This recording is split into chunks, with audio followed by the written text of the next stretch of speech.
الحمد لله رب العالمين والعاقبة للمتقين والصلاة والسلام على سيد الأنبياء والمرسلين. قال الله تعالى في القرآن المجيد والفرقان الحميد: قل إن كنتم تحبون الله فاتبعوني يحببكم الله. صدق الله مولانا العظيم وصدق رسوله النبي الكريم الأمين. وقال الله تعالى في القرآن المجيد والفرقان الحميد: إن الله وملائكته يصلون على النبي يا أيها الذين آمنوا صلوا عليه وسلموا تسليما. الصلاة والسلام عليك يا سيدي يا رسول الله وعلى آلك وأصحابك يا سيدي يا حبيب الله. الصلاة والسلام عليك يا سيدي يا رحمة للعالمین وعلى آلك وأصحابك يا سيدي يا خاتم النبيين. نعت کریمہ کے چند اشعار سے گفتگو کا آغاز کرتے ہیں. شہیدی کی جو بستی ہے، شہیدی کی جو بستی ہے، مدینہ اس کو کہتے ہیں جہاں رحمت برستی ہے. مدینہ اس کو کہتے ہیں جہاں رحمت برستی ہے. مدینہ اس کو کہتے ہیں. خدا کے نور سے روشن، نبی کے نور سے جگمگ،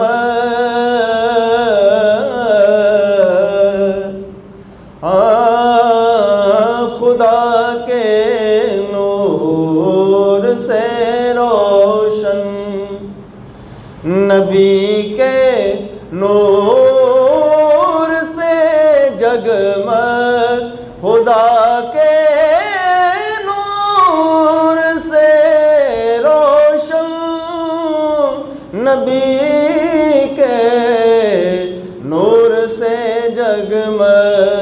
وہ ایک پر نور بستی ہے، مدینہ اس کو کہتے ہیں. جو ایک پر نور بستی ہے، مدینہ اس کو کہتے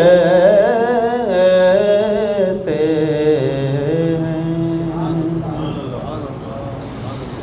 الحمدللہ، اللہ تعالیٰ کا بے پناہ شکر کہ اس پاک ذات نے ہمیں ایمان اور عافیت کے ساتھ اپنے گھر میں آنے کی توفیق عطا فرمائی. دوستان ذی وقار، قرآن کریم میں سے کچھ حصہ جو میں نے آپ کے سامنے پیش کیا، اس میں اللہ پاک ارشاد فرماتا ہے: میرے محبوب، قل ان کنتم تحبون اللہ، اگر تم اللہ سے محبت کی بات کرتے ہو، دعویٰ کرتے ہو، تو کرنا کیا ہے؟ فاتبعونی، ان سے بولو کہ یہ آپ کی پیروی کریں. فاتبعونی، میری پیروی کریں. سرکار کو اللہ نے حکم دیا ہے کہ آپ فرمائیں کہ اگر تم اللہ کی محبت کا دعویٰ کرتے ہو نا، تو کرنا کیا ہے کہ فاتبعونی، ان سے بولو کہ میری پیروی، یعنی نبی پاک صلی اللہ علیہ وسلم کی پیروی کریں. نتیجہ کیا نکلے گا؟ یحببکم اللہ، اللہ تمہیں اپنا محبوب بنا لے گا. اللہ تمہیں اپنا محبوب بنا لے گا. اب ہمارا سوال تو سادہ سا تھا کہ ابھی ہم اللہ سے محبت کرنے والے بن جائیں، لیکن اللہ نے ایک ٹاسک دیا ہے، ایک ٹارگٹ دیا ہے، اگر اس کو اچیو کر لیا جائے نا، اللہ فرماتا ہے تم مجھ سے کیا محبت کرو گے، میں تم سے محبت کرنے لگ جاؤں گا. اور وہ ٹارگٹ کیا ہے؟ وہ ہے فاتبعونی، سرکار کی پیروی. اور سرکار کی پیروی کیسی؟ جنہوں نے سرکار کی پیروی کی ہے نا، اگر ان کو دیکھیں نا تو ان کو دیکھ کے سرکار یاد آ جاتے ہیں. وہ ایک شاعر کہتے ہیں: فنا اتنا تو ہو جاؤں میں تیری ذات عالی میں جو مجھ کو دیکھ لے اس کو تیرا دیدار ہو جائے۔ تو وہ جو نبی پاک صلی اللہ علیہ وسلم کی محبت میں غرق ہوتے ہیں نا، تو وہ اس قدر اطاعت کرتے ہیں کہ بھئی ان کو دیکھ کر نبی پاک صلی اللہ علیہ وسلم کی یاد آتی ہے۔ اگرچہ یہ موضوع میں نے ڈیلیور بھی کیا اور اپلوڈ بھی کیا، لیکن اب تھوڑا سا ہٹ کر ہے اور وہ یہ ہے محبت رسول کا کچھ تقاضا بنتا ہے ہم پر۔ ایک تو گفتگو تھی کہ علامات محبت، وہ کون سی علامات ہیں جن سے بندہ جج کر سکتا ہے کہ یہ نبی پاک صلی اللہ علیہ وسلم سے محبت کرتا ہے، لیکن اب ہم کہہ رہے ہیں کہ وہ کون سے تقاضے ہیں جو ایک محب کے لیے ضروری ہیں کہ ان کو وہ سر انجام دے۔ یعنی جو بندہ یہ دعویٰ کرتا ہے نا کہ میں محبت رسول رکھتا ہوں، تو اس پر کیا کیا ڈیوٹیز لاگو ہوتی ہیں، کیا کیا تقاضے لاگو ہوتے ہیں۔ دوستان ذی وقار، تقاضے تو بہت سارے لاگو ہوتے ہیں، مثلا اطاعت رسول صلی اللہ علیہ وسلم، یہ تقاضا اس پر لاگو ہوتا ہے کہ اگر تم دعویٰ کرتے ہو تو پھر سرکار کی اطاعت کرو، اور اگر تم یہ دعویٰ کرتے ہو تو نبی پاک صلی اللہ علیہ وسلم کی محبتوں سے تم پھر محبت بھی کرو، ان سے جی نہ چراؤ۔ اگر تم یہ دعویٰ کرتے ہو نا تو پھر اس کا تقاضا یہ بھی بنتا ہے کہ نبی پاک صلی اللہ علیہ وسلم پر نازل شدہ قرآن میں اللہ نے فرمایا وَبِالْوَالِدَيْنِ احسانا، تو پھر والدین کے ساتھ حسن سلوک بھی کرو، ان کے ساتھ حسن سلوک بھی کرو۔ اگر تم دعویٰ محبت کا رکھتے ہو تو تقاضا تم پر یہ بھی بنتا ہے کہ اپنے کریم آقا صلی اللہ علیہ وسلم کے اسوہ کو بھی سامنے رکھو، ان کے طریقہ کو بھی سامنے رکھو۔ سرکار فرماتے ہیں خیرکم لأہلہ وأنا خیرکم لأہلی، تم میں سے بہترین وہ ہے جو اپنے گھر والوں کے ساتھ بہترین ہے، اور میں اپنے گھر والوں کے ساتھ سب سے زیادہ بہترین ہوں۔ پھر بندہ اس چیز کو بھی دیکھے۔ دوستان ذی وقار، ان تقاضوں میں سے ایک تقاضا جو حدیث رسول صلی اللہ علیہ وسلم میں بیان ہوا ہے، جس کو ہم کہہ سکتے ہیں یہ تقاضا موجودہ حالات کی ضرورت بھی ہے۔ اللہ کے نبی علیہ الصلاۃ والسلام کا فرمان سنن ابی داؤد کے اندر یہ موجود ہے۔ آپ فرماتے ہیں افضل الاعمال الحب فی اللہ والبغض فی اللہ۔ جتنے بھی بندہ مومن اعمال کرتا ہے نا، ان میں سب سے افضل عمل کون سا ہے؟ محبت بھی اللہ کے لیے اور دشمنی بھی اللہ کے لیے، محبت بھی اللہ کے لیے اور دشمنی بھی اللہ کے لیے۔ اللہ نے اپنے محبوب کریم علیہ الصلوۃ والسلام سے محبت کرنے والوں کی یہ صفت قرآن میں بیان فرمائی ہے۔ اللہ پاک ارشاد فرماتا ہے محمد الرسول اللہ، محمد اللہ کے رسول ہیں صلی اللہ علیہ وسلم، والذین معہ، اور جو آپ کے ساتھی ہیں، جو آپ کے کمپینینز ہیں، جو آپ کے صحابی ہیں، شان ان کی یہ ہے اشداء علی الکفار، کافروں پر ہیں شدید، دشمنوں پر ہیں شدید، اسلام کے مخالفوں پر ہیں شدید سخت، رحماء بینہم، پر آپس میں کیا ہیں؟ رحیم ہیں، آپس میں رحیم ہیں، ایک دوسرے کے ساتھ حسن سلوک کرنے والے ہیں، رحمت کا سلوک کرنے والے ہیں۔ دوستان ذی وقار، جب ہم کامل اس فرمان پر عمل کرنے والے علماء کو دیکھتے ہیں، ان کا یہی طریقہ کار ہے کہ جب ان کے پاس بیٹھتے ہیں تو پتہ چلتا ہے کہ یار جتنی شفقت اور رحمت ان کے کردار میں اور ان کے اقوال میں موجزن ہے، سبحان اللہ، لیکن یہی افراد جب غیروں کو اور اسلام کے دشمنوں کو چیلنج کر رہے ہوتے ہیں تو بعض اپنے ہی ان کو ٹانٹ کرنا شروع کر دیتے ہیں اور دوسروں کو مضبوط کرتے ہیں۔ دیکھیں جی یہ گالیاں دیتے ہیں، دیکھیں جی یہ بڑی سختی کا لہجہ اختیار کرتے ہیں، سرکار تو رحمت للعالمین ہیں، اور یہ سرکار کے رحمت للعالمین کے اس عنصر کو بول کر یہ سختی اختیار کرنا شروع ہو گئے ہیں۔ دوستو سرکار رحمت للعالمین ہیں، اشداء علی الکفار کون ہیں؟ اللہ نے اپنے محبوب کریم علیہ الصلوۃ والسلام کو ہی حکم دیا تھا یا ایھا النبی جاہد الکفار والمنافقین واغلظ علیہم، میرے محبوب جاہد الکفار والمنافقین، کافر اور منافقوں کے ساتھ جہاد کرو، واغلظ علیہم، اور ان کے ساتھ سختی کا رویہ برتو۔ اب جب ان کے ساتھ سختی کا رویہ برتا جائے، اب جن لوگوں کا یہ مطالعہ نہیں ہوتا وہ کہتے ہیں نہیں یہ کیا، یہ تو بڑی غلط بات ہے بھائی یہ قرآن ہمیں یہ حکم دے رہا ہے کہ دین کے دشمنوں کے ساتھ نرمی نہیں ہے، دین کے دوستوں کے ساتھ نرمی ہے، دوستانِ ذی وقار۔ اب یہ دشمنی اس حد تک بڑھتی جا رہی ہے، دیکھیں ٹیمپریچر ہوتا ہے نا بندے کو، تو اس کے لیے عام طور پر ایک آلہ ایجاد ہوا ہے، آج اس پر سائنس میں بڑے کام ہوئے ہیں، لیکن وہ جس کو ہم ٹیمپریچر چیک کرنے والا تھرمومیٹر بولتے تھے، اس سے کیا ہے ٹیمپریچر چیک ہوتا تھا۔ اب موجودہ دور کے اندر اس سے درجہ حرارت چیک ہوتا تھا، اب موجودہ دور پر وہ لوگ غیر لوگ جو ہے نا ہمارا درجہ ایمان چیک کر رہے ہیں۔ وہ بخار کی حرارت دیکھی جاتی ہے، ادھر ایمان کی حرارت دیکھی جاتی ہے، کبھی قرآن کو جلا کر اور کبھی اپنے ہی بندے تیار کر کے ان سے اپنا ایجنڈا منوا کر اور ان کی زبانوں سے کہلوا کر کہ بابے تو شاہی کوئی نہیں ہے، بابے تو شاہی کوئی نہیں ہے۔ بھائی اب حال یہ ہوتا جا رہا ہے کہ جب اس کو سوچتے ہیں نا بندے، نوجوان طبقہ بھی جب اس کو سوچتا ہے تو ان کے ذہن میں پتہ کیا سوال آتا ہے؟ شاہی کوئی نہیں، یہی خیال آتا ہے نا۔ آج موجودہ دور کے اندر اس کا جو تقیہ کلام جو بن چکا ہے نا وہ کیا ہے؟ شاہی کوئی نہیں۔ تو جس کے ذہن میں اس کا خیال آئے نا وہ اسی پیغام پر غور کر لے کہ ہم جس کو سوچ رہے ہیں وہ تو شاہی کوئی نہیں، ٹھیک ہے؟ جو ذہن میں پہلا خیال اس کو سوچ کر آ رہا ہے وہ شاہی کوئی نہیں آ رہا ہے نا، تو آپ اسی کو سوچ لیں کہ جس کا خیال آیا ہے وہ شاہی کوئی نہیں، اپنے آپ ایمان کی حفاظت ہو جائے گی الحمدللہ۔ کیا ضرورت ہے گفتگو کرنے کی، کیا ضرورت ہے اس پر غور و فکر کرنے کی کہ آیا بابے شہ ہیں کہ نہیں؟ کیونکہ قرآن سے پوچھیں گے تو قرآن تو اللہ کے ولیوں کی اس طرح سے شان بیان کرتا ہے کہ علماء اور اولیاء وہ بیان کر کر کے آج تک آ رہے ہیں اور قیامت تک یہ ہوتی رہے گی۔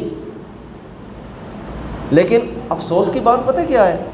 اب اس نے ایک بکواس جو اس کا منظر عام پر آیا وہ ہے کہ اللہ کے نبی شے کوئی نہیں ہے، اور یہ اس نے توحید کا مفہوم بتایا ہے کہ توحید کا مطلب یہ ہے کہ بھئی جب توحید اس ایک کا اقرار کر لیا تو اس کا تو مطلب سیدھا سیدھا یہ ہے کہ کوئی نبی کوئی کچھ کوئی شے کوئی نہیں ہے۔ بھئی ہمیں پتہ چل گیا تم کس کی بولی بول رہے ہو۔ وہ تاریخ کے اندر اسماعیل دہلوی جس نے کہا تھا کوئی مخلوق چھوٹا ہو یا بڑا اللہ کی شان کے آگے چمار سے بھی ذلیل ہے، اور اس کی کتاب تقویت الایمان کو انگریزوں نے مفت تقسیم کیا تھا مسلمانوں کے دل سے عشق رسول نکالنے کے لیے۔ اب ہمیں پتہ چل گیا ہے کہ تمہارا کن سے رشتہ جڑ رہا ہے جو تم بار بار کہتے ہو شے کوئی نہیں، اصل میں تم اسلام کو ثابت کرنا چاہتے ہو، اسلام شے کوئی نہیں، پیغمبر اسلام، اور اس طرح سے تم اسلام سے بیزار کرنا چاہ رہے ہو۔ ایمان والے جان گئے ہیں کہ تم شے کوئی نہیں ہو، تم کوئی شے نہیں ہو، اس لیے کہ اگر اللہ کے نبیوں کے بارے میں یہ بات بولنا شروع ہو جائیں گے تو یہ توحید نہیں ہوتی، یہ توہین ہوتی ہے۔ اللہ کا شکر ہے کہ ابھی اسلام اتنا زندہ ہے کہ الحمدللہ 295 سی بھی لگ چکی ہے، اس بدبخت پر 295 سی بھی لگ چکی ہے۔ میری تو دلی خواہش یہ ہے کہ جتنے بھی ہمارے فرقے ہیں نا جو لا الہ الا اللہ محمد رسول اللہ پڑھنے والے ہیں، ان سب پر محمد رسول اللہ کا احسان تو ہے، کلمہ جو سرکار کا پڑھتے ہیں، سارے جمع ہو کر اگر اس کے خلاف ایکشن لیں تو میرا خیال ہے یہ فتنہ دب سکتا ہے۔ اس لیے کہ سارے ہی جانتے ہیں، کسی ایک بھی بندے سے پوچھ لو کہ کیا اللہ کے رسول صلی اللہ علیہ وسلم قابل عزت ہیں، وہ کہیں گے بالکل۔ یہ آپ نے سوال کیا تو کیا کیوں؟ اچھا کیا اللہ کے نبی قابل عزت ہیں؟ جی بالکل۔ یہ آپ نے سوال کیا تو کیا کیوں؟ یعنی ہر مسلمان کا تقریباً یہی دعویٰ ہوگا بھئی خیر ہو صحیح، یہ سوال کرنے کی ضرورت کیوں پڑ گئی؟ تو اس خیر کا جواب پھر بندہ وہ دے سکتا ہے نا کہ بھئی ہے تو خیر ہی ہے، لیکن حالات ایسے ہو رہے ہیں کہ ایک بندہ ہے جس نے یہ بکواسات کرنے شروع کر دیے ہیں۔ دوستانی ذی وقار، میں بار بار کہہ چکا ہوں، اپنے آپ کو، اپنے دوستوں کو جس حد تک ممکن ہو سکتا ہے اس سے بچا لیں۔ اس لیے وہ کہتے ہیں all that glitter is not gold، ہر چمکنے والی چیز سونا نہیں ہوتی۔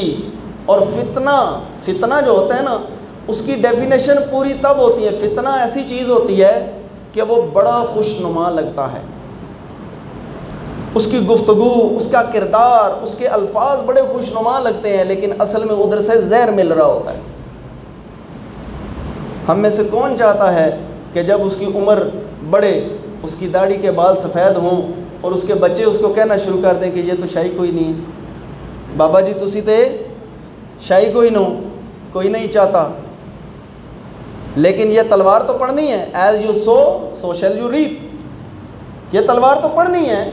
آج جو تم بیج لگا رہے ہو اللہ کے دوستوں سے دشمنی کا، اس کی فصل تو تم نے کاٹنی ہے۔ میرا رب فرماتا ہے اپنے محبوب کریم کی زبان سے، من عاد لی ولیا فقد آذنتہ بالحرب، جس نے میرے کسی ایک ولی سے دشمنی کی، میرا اس کے خلاف اعلان جنگ ہے۔ تو جس کے خلاف اللہ کا اعلان جنگ ہو، اس کو غیر ملکی ڈالر کب تک اس کو بچائیں گے؟ آخر کار فیصلے کا دن آنا ہے، اور بندے کی آخرت تو موت کے ساتھ شروع ہو جاتی ہے۔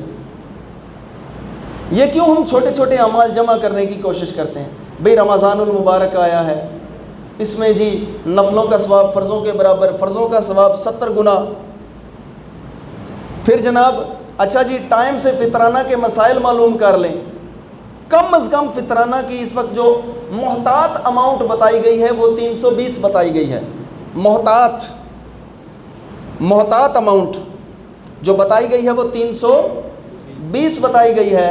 اور 300 جو لوگ یہ کہتے ہیں نا کہ بھئی ہم سے روزہ نہیں رکھا جا رہا، اس قدر بیمار ہیں کہ وہ روزہ نہیں رکھ پا رہے، ان کے لیے ہر روزے کا جو فدیہ ہوتا ہے وہ 320 کو 29 یا 30 سے ضرب دیں۔ اگر 29 روزے ہیں تو 29 سے ضرب دیں، اگر 30 روزے ہیں تو 30 سے ضرب دیں، جو جواب آئے گا اتنے ہزار فدیہ کے طور پر پیش کریں۔ یہ چھوٹ اس کے لیے ہے جس کو ڈاکٹروں نے بتا دیا ہے کہ مایوس حالات والی تمہارے ساتھ بیماری ہے، تم کبھی بھی شفا یاب ہونے والے نہیں لگتے۔ یہ چھوٹ اس کے لیے ہے، ہر ایک کے لیے یہ چھوٹ نہیں ہے۔ اور یہ فطرانہ کے حوالے سے بھی کہ ہم فطرانہ جتنی جلدی ادا کر دیں اتنا ہی اچھا ہے، تاکہ غرباء و مساکین وقت سے، یہ ممکنہ طور پر جمعۃ الوداع ہو سکتا ہے، لیکن ذہن یہ کہتا ہے کہ آنے والا جمعۃ الوداع ہوگا۔ تو آنے والا جمعہ جو ہے، یعنی یہ اس ماہ مقدس کی میں سمجھتا ہوں یہ بہت بڑی سعادت ہے کہ اس میں 5 جمعے جمع ہو رہے ہیں۔ الحمدللہ ایسا نظر آ رہا ہے کہ اس میں 5 جمعے جمع ہو رہے ہیں، کتنے کرم کی بات ہے۔ ایک جمعہ نہیں مان، سرکار نے مسلمانوں کی عید کہا ہے اس کو، تو رمضان تو پہلے ہی عید ہے، ایمان والوں کی پہلے ہی عید ہے، اور اوپر سے اس کے اندر 5 جمعے جمع ہو رہے ہیں۔ قربان نہ جائیں ہم پنجتن پاک پر بھی قربان ہیں الحمدللہ، اور ان 5 جمعوں پر بھی الحمدللہ قربان ہیں۔ اور یہ ان فرامین کی عظمت جو ہم تک ملی ہے نا، یہ بابوں کے ذریعے سے آئی ہے، یہ محدثین کے ذریعے سے آئی ہے۔ سرکار کے جو ارشادات ہم تک پہنچے ہیں یہ انہی عزت والوں کے ذریعے سے ہم تک پہنچے ہیں۔ کسی کی روایت حضرت عثمان غنی کر رہے ہیں، کسی کی شہنشاہ صداقت حضرت بکر صدیق کر رہے ہیں جی، یہ وہ عزت والے لوگ ہیں، قیامت تک یہ ستارے بن کے چمکتے رہیں گے۔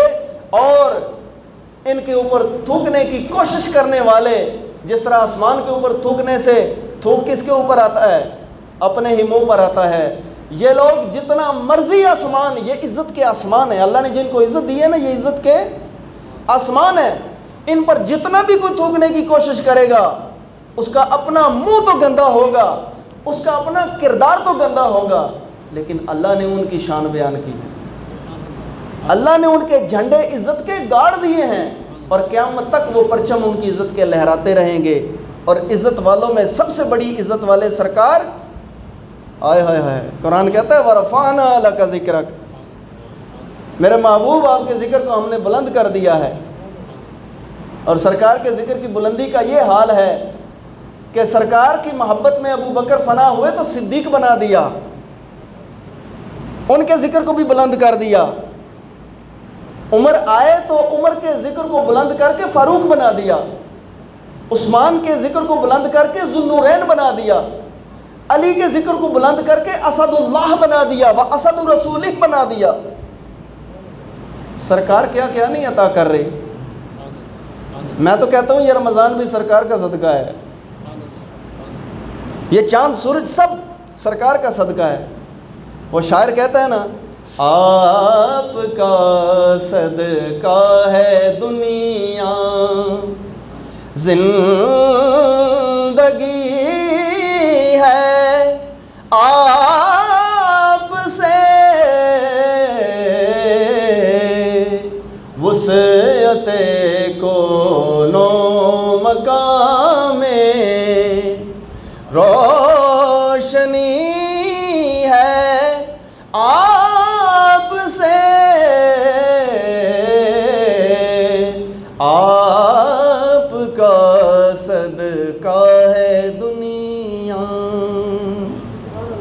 الحمدللہ الحمدللہ، بے شک سب سرکار کا صدقہ ہے. اور یہ سب بہاریں، یہ ولی اور یہ عطاء، یہ رمضان، یہ قرآن سب ملا ہے ہمیں سرکار کے وسیلے سے. محمد نہ ہوتے، خدائی نہ ہوتی، خدا نے یہ دنیا بنائی نہ ہوتی. اللہ تعالیٰ سے دعا ہے کہ اللہ محبوب کریم علیہ الصلاۃ والسلام کی ہر دم بڑھنے والی محبت اور اطاعت کی دولت عطا فرمائے. آمین. صلی اللہ علیہ وسلم.